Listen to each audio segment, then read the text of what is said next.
Hello everybody, I am Jay Shade and you're listening to The Voice of Reason. I'm here with a little late Raw review. Day late, dollar short. Better late than never though, right? Reason is, if I said this in my last video, if you didn't watch it, then I'll tell you now. Monday night I watched the new 24 series, the premiere of the new 24 series. So I had to wait till earlier today, Tuesday afternoon, to watch Raw. And I gotta say, a very solid show coming off of a very good Extreme Rules pay-per-view. So 2 good nights in a row for the WWE. You know, I'll take what I could get. Not many times you could say two good nights in a row for this company these days. But yeah, the thing is, this Raw didn't really progress any storylines. It didn't really have to. But this was a straight up wrestling show, which is, you know, something that you usually don't get with Raw. And, you know, for all the people that say, you know, they talk too much on Raw, too much promo stuff, too much, you know, talking segments. This had, you know, 2-3 talking segments at most throughout the whole show. Everything else was just straight up wrestling match after wrestling match after wrestling match, and quality wrestling matches at that. Reason being that they didn't really have to progress the storyline too much for me to penalize the show, is because it looks like Payback is going to be rematches from Extreme Rules. You're looking at getting another Shield versus Evolution match. I'm fine with that. The first match was great. Why not have one more? Probably going to get Dan Bryan versus Kane. And, you know, I know I've complained about Kane every week in and week out. I said, you know, he's not the right guy to have as Dan Bryan's first opponent during his title defense. But I gotta say, that match at Extreme Rules was very fucking good. So, and they actually, I will go back on what I said, they actually are trying to legitimize Kane as a fucking monster like he once was. It looks like they're actually really trying. They're giving him good segments. You had good segments with Kane tonight, really trying to make him look like a monster rather than just a PG goofball, you know, Barney the Dinosaur type of fucking schmuck that he's been resorted to for the past 10 years. So, you know what? As long as we don't get one-on-one straight-up singles matches, I hear that it's going to be a Dan Bryan versus Kane Buried Alive match. Hey, I'm fine with that. The last match was great. I'm sure we could get another great match, especially since it's a Buried Alive match. It's been a long time since we've seen one of those. Very retro. Their last match was very retro and old school. I'm sure this one will be. So I will, you know, say when I am wrong. You know, I bitched a lot about Kane and them, you know, trying to make him a main event guy again, but they're actually trying to put some effort and work into legitimizing his character after destroying it, you know, tens of thousands of times, and it's actually working for once. Like I said, just as long as it's not just regular one-on-one, you know, straight-up wrestling matches, as long as it's Extreme Rules matches, Buried Alive, I'm sure, you know, it'll be good. The other match we'll probably get is John Cena versus Bray Wyatt again. This is a match I could do without. We've seen it at WrestleMania. We saw it at Extreme Rules, and it's never been a fantastic fucking match, you know. The one at WrestleMania, I liked that one, even though, you know, John Cena won. I was expecting him to win, so I didn't care, but I liked that one for the most part. The Extreme Rules one was a big fucking pile of shit. It was horrible. So I'm really not interested in third time's the fucking charm. But it looks like we're going to get it. You know, what could you do? You know, I don't have anything to say anymore at this point about this whole feud. Not like you know, the feud is just tired. It's just, you know, if they're going to go this whole route of John Cena just making the whole Wyatt family look like schmucks and having to face the whole fucking world in order to even lose. You know, can't even just lose a match fucking straight up clean. You know, that's just total fucking bullshit. It really is. So I'm really not looking forward to, at Payback, for John Cena to have to just face every fucking person in the locker room in order for him to lose a match. Might even win this match. But whatever. And then, of course, you're probably going to get a bunch of retards thinking that CM Punk is gonna come back because Payback is in Chicago. Bunch of dumbasses. You're gonna get that throughout the whole fucking month. But yeah, so it looks like it's gonna be mostly a rehash of Extreme Rules. Whatever. We'll see how it goes. But let's talk about tonight's show. It opened up with the U.S.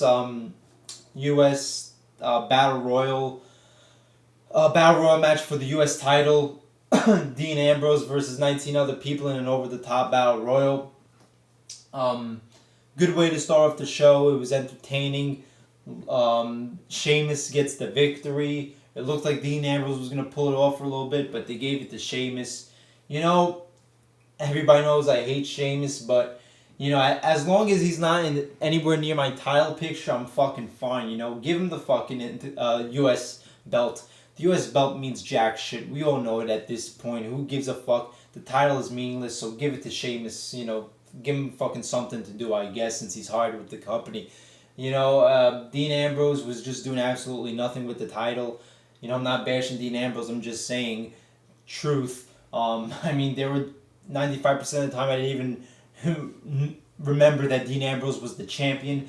He would come out sometimes without the title. The title is fucking meaningless. So they give the Sheamus whoop-de-fucking do. I don't care. But, yeah, it was a good opener. Then you get, I think the next match was RVD versus Cesaro. Really good match. Very good match. You know, RVD has a nice niche in the company. A nice little spot where, like, he's a legend. So his name gets a lot. He gets a lot of interest, you know. People want to see him. A legend like RVD. So legitimizes a spot in the company. But he is there to put over the new talent, the up and coming talent.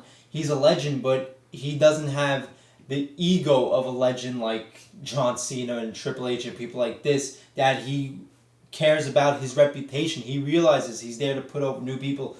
He's being Chris Jericho pretty much. He's filling Chris Jericho's spot, and it's good because the guy could actually pull off some good matches still. So, you know, I'm all for his running the company right now. I don't think you could say anything bad about RVD. You really can't. Good match. Ended in a count out. It's clear that this feud isn't over. So, you know, it was a good match. I don't care that it ended in a count out. It's just Raw. It's not like it was a big main event pay-per-view match. So, good match. You got a good Bray Wyatt promo tonight. As always. This isn't going to be a long video review because it was just matches. You know, just me saying these are good matches. These are bad matches. Like I said, not a lot of furthering of storylines. Backstage segments were good with Daniel Bryan and Kane. You had Daniel Bryan and Brie Bella. Well, they were good aside from Brie Bella's horrible fucking acting. Jesus Christ, I thought my ears were gonna fucking break with her screaming for 3 minutes. But Daniel Bryan is trying to avoid Kane. Kane's playing mind games with him. Very old school Attitude Era style Kane shit. Stephanie McMahon says Dan Bryan has to have a match. He goes out, has a good match with Alberto Del Rio. Decent enough match. You know, Alberto Del Rio's one of the most boring motherfuckers on the roster. But it was a decent enough match. There were some good moves in there. Dan Bryan gets the victory. He's going to leave the arena with Brie Bella. He has car problems. You know, classic cliche horror movie plot right there. And then he's opening the hood. He closes it, and there's Kane in the back seat. And Brie Bella is in the front seat and she's screaming all over the place. There's a sick spot where Kane is on top of the fucking roof of the car and Dan Bryan drives off and Kane fucking, you hear whack. He just hits the fucking floor. You know, I thought he was fucking dead. Sits up. Dan Bryan and Brie Bella drive away. You know, good segment, entertaining, felt very old school. We don't get enough backstage segments like that these days. So, you know, I was all for it. What else? We got a good match with Wade Barrett and Big E rematch. I didn't see the first match. This match was good. Glad to see that they're going all the way with Bad News Barrett. This is a good fit for Wade Barrett. It really is. And, you know, after the 5th time, hopefully, you know, he can actually get a legitimate push. And not for nothing, but week after week, he's beating legitimate opponents. So for once, it looks like they're getting that right. Retains the belt. The main event was the Shield versus the... Oh yeah, before I get to the main event, we had the debut of Adam Rose Jack Swagger and Zeb Coulter are out. Zeb Coulter's talking about deportation and the shit that he always does. And Adam Rose comes out and makes his debut. Just does a little back body drop to Jack Swagger outside of the ring and parties with his rosebuds aboard the Exotic Express. Um, you know, wasn't like an outstanding debut, but it was decent enough. The guy has a lot of charisma. I saw him on NXT. Likable, just a likable character, funny type of character. Hopefully they don't overdo it like they did, with Brodus Clay. Like that's what the problems with WWE is when they have something that's kind of funny. They like to overdo it where it just becomes fucking goofy and hammy and annoying. So for now, it's cool stuff. The guy's very charismatic, but I just hope they don't overdo it over the fucking top like WWE seems to do all the time. But decent enough debut. And then we get the main event: The Shield versus the Wyatt family. Very good match. Very, very good match. A lot of good moves from these guys. Seth Rollins putting his body on the line like he does all the time. All the guys just tearing down the house like they always do. All 6 guys. Wyatt family gets the win because Evolution comes out, distracts the Shield, and then Evolution beats down the Shield as Raw goes off the air. Working towards a rematch for Payback. So, just good match after good match, pretty much. I mean, there was a couple of bullshit things. The Cinco de Mayo shit with the fucking Matadors and 3MB was bullshit. Rusev versus Kofi Kingston was bullshit. Cody Rhodes versus Ryback, I think it wasn't that good of a match or anything, but for the most part, just quality fucking matches. Good backstage segments with Dan Bryan and Kane. Decent enough debut. So I gotta say, thumbs up for Raw. Just a straight up wrestling show, which is something rare. Something people want a lot of times and say Raw. They talk too much, too many segments, too many talking segments. This one was just the guys doing a bunch of wrestling matches, and it worked. It was good. It was good to see it. Very good show, and some quality fucking matches. Next week, I'm sure we'll get more talking stuff because we do have to work towards the pay-per-view. But for this show, we didn't need it. They didn't give it to us, and it was fine because the matches were good. So there you go. There's my review of Raw. Good show. Enjoyed it. Okay, as always, I am Jay Shady, the voice of reason. Like, comment, subscribe, and I'll see you later.